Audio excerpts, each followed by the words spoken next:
Sampurasun. Kembali lagi bersama saya, Ervan Kurniawan, dari Katara. Saya akan menjelaskan kelanjutan tentang program Katara Paspor.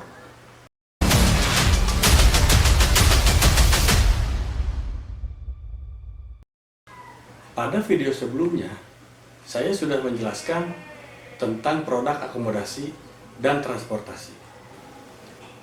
Semoga apa yang sudah saya jelaskan di video itu bisa memberikan gambaran kepada kawan-kawan tentang Katara Paspor dan dipahami oleh kawan-kawan semua.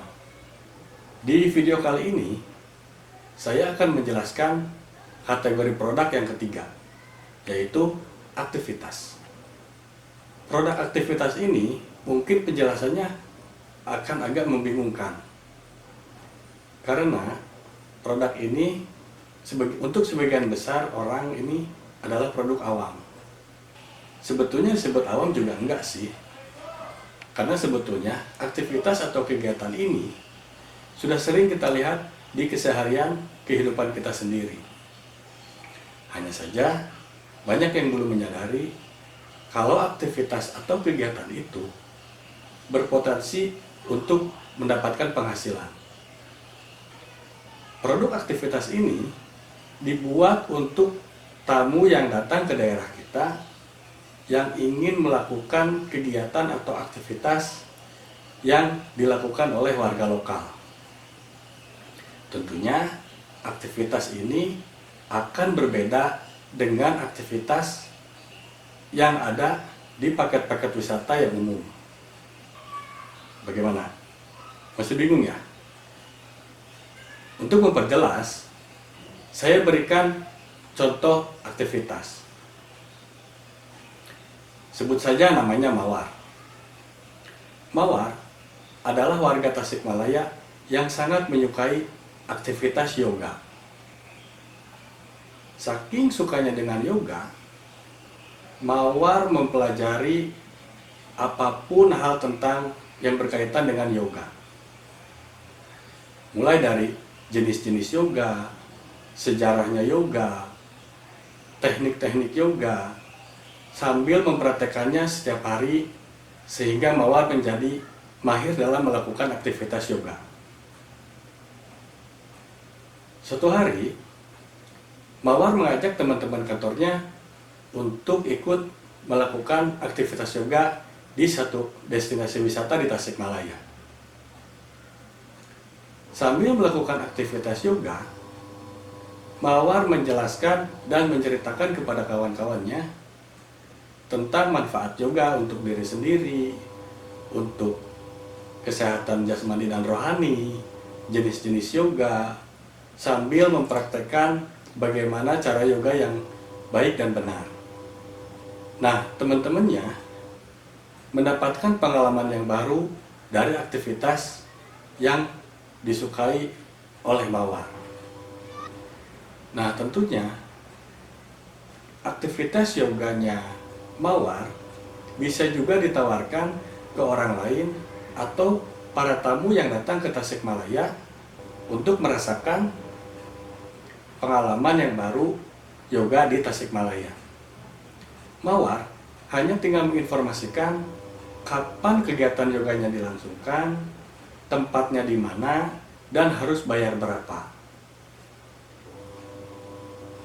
Nah, sekarang sudah ada gambaran kan? Atau masih bingung? Oke, saya kasih satu contoh lagi. Sebutlah namanya Adi. Adi adalah anak nakal yang kerjaannya hanya bermain di sawah menangkap belut. Kalau di Sunda, kegiatannya namanya ngurek. Hampir setiap hari, Adi pergi sawah dan melakukan aktivitas menangkap belut tersebut. Kadang-kadang dapat hasilnya, keseringannya sih enggak.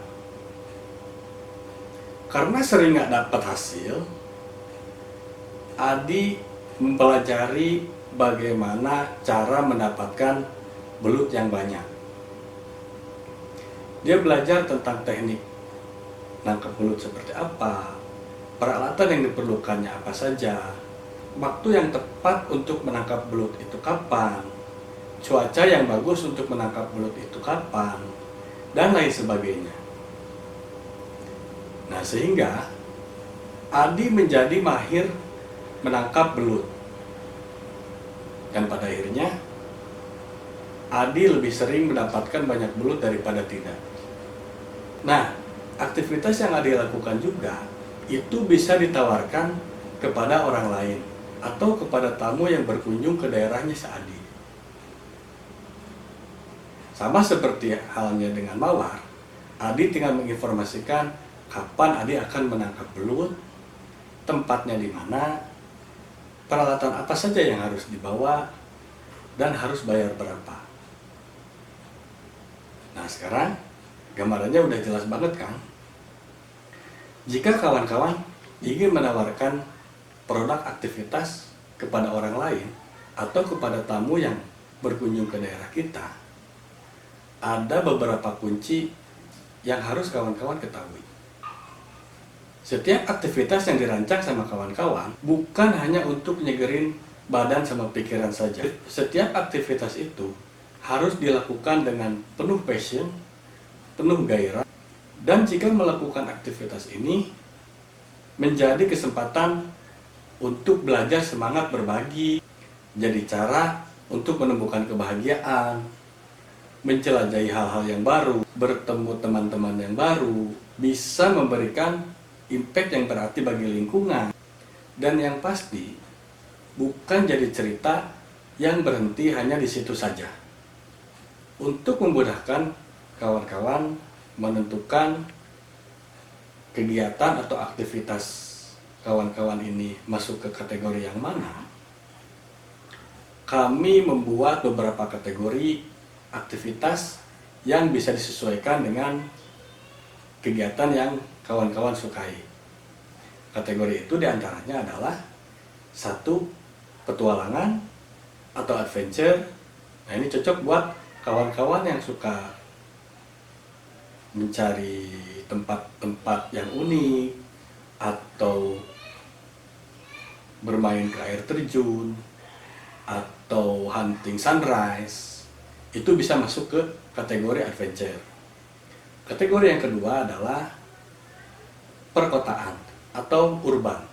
Nah, ini cocok bagi kawan-kawan yang suka mengeksplor daerah perkotaan dengan keunikannya seperti tempat bersejarah, bangunan-bangunan yang bersejarah, atau kuliner yang unik, atau tempat yang instagramable, atau hal apapun yang berhubungan dengan perkotaan.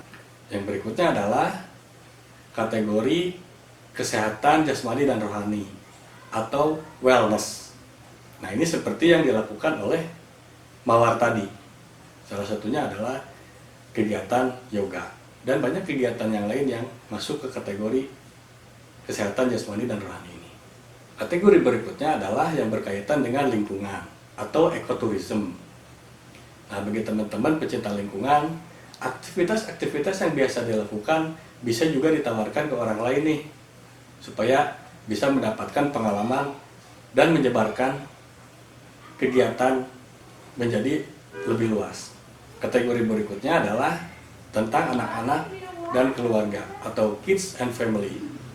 Nah, kegiatan-kegiatan yang berhubungan dengan kekompakan keluarga atau yang bisa dilakukan untuk lebih mempererat hubungan kekeluargaan, aktivitas itu juga ada kategorinya. Kategori berikutnya adalah seni dan tradisi atau tradition. Kawan-kawan yang mempunyai sanggar tari atau sanggar seni lainnya bisa menjadikan kegiatan aktivitas ataupun latihan rutin yang biasa dilakukan di sanggar kawan-kawan untuk menjadi aktivitas yang bisa ditawarkan ke orang lain. Kemudian kegiatan sosial berdampak atau impact. Kegiatan sosial kawan-kawan bisa diperluas jangkauannya dengan membuat sebuah aktivitas yang bisa diikuti oleh siapa saja. kategori terakhir yaitu adalah kegiatan atau aktivitas olahraga.